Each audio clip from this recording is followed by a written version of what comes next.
Good. How we doing? Sparkle caught me. I'm sorry. She's always messing. You screwing everything up. Yep. No. Good hard Tuesday. Very physical day. I got a lot of first down, second down, goal line, short yardage work. Good on good, weren't good. Working on game plan, like where we went. Some of the young guys getting better, keeping guys more in the rotation, trying to get 1 and 15 in that rotation on more receiver because we need the legs and to get them and bring them along. We got to have more bodies, just like we had to do in D-line in different positions, running backs. So very happy with the day they had. I thought they had a good day too. Quarterbacks practiced good. Young backs.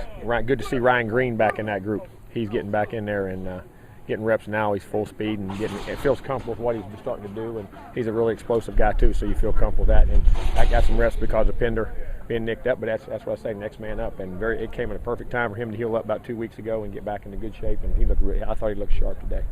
So from that standpoint, but good day. Just typical hard work Tuesday. Question?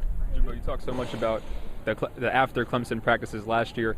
Now it's 2 practices in this week. I've been pleased. I mean, our effort. I mean, we're not executing. I'd say early in the game plan, it's hard as far, but the mindset was there. I mean, you don't have the game plan down yet till Tuesday. About Wednesday and Thursday, you start to see that thing start to come together a little better. But pleased where our mindset is right now. Comparable to after Clemson last year? I don't know. I hate to say that. If I told you that exactly, it'd be lying. But what I was talking about more after the Clemson game, as far as that goes, was more the mindset of going to the next opponent as much as the execution. Not spending too much time on what had just happened. Exactly. And you were talking about just like the fight, especially the defense showed in that game, and how much you learned about them. Did that carry over to practice? I think it does. I think it does confidence-wise. You know what I'm saying? And I think they understood when they had a really good week of practice last week. We felt very good in those 2 weeks of practice, how they practiced, and it carried to the field. And that's why we're trying to use examples. So you practice well, you really have attention to detail early in the week and things like that, you tend to play better. Coach Nile Lawrence-Stample's been out for a couple of days. What's going on? Nile, we found out that will be out for the year. He had a torn pec. And sometimes there's layers of muscle, but it gets a tendon down in there, and you can't chance that. I mean, you can't rehab it, and it was a shame because he really, to battle back and get healthy like he did and played a heck of a football game in there, but now we'll be out. He has to have surgery. Is that more Derek Mitchell now? I mean, I guess it's all of them. You'll have Goldman and Mitchell starting, and then you'll have Holland and Noddy and Christmas, and I mean, you have all those guys. Yeah, they will. And Noddy played in the last game, so we feel comfortable where we're at in there.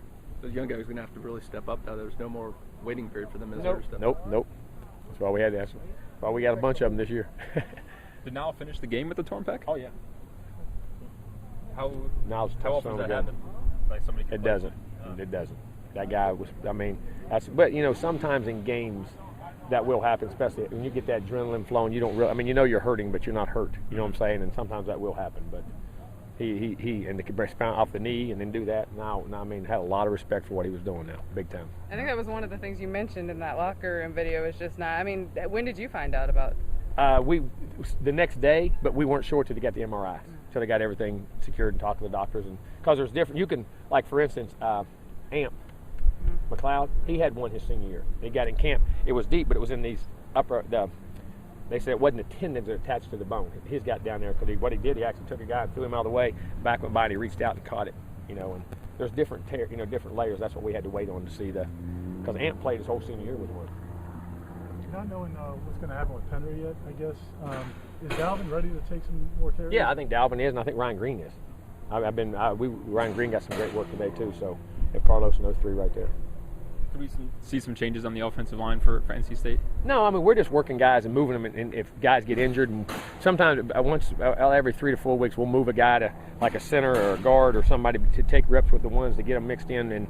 And the position I worry about all the time, not because of how they play, but because of is center work with one quarterback. You get in a habit of only one center all the time. Like last year, we would do that with Stewart, give him a lot of rest, move Barron in with the ones to get a feel, make calls, and we did some interchange today. But our main group right now is good. Is the leg way close?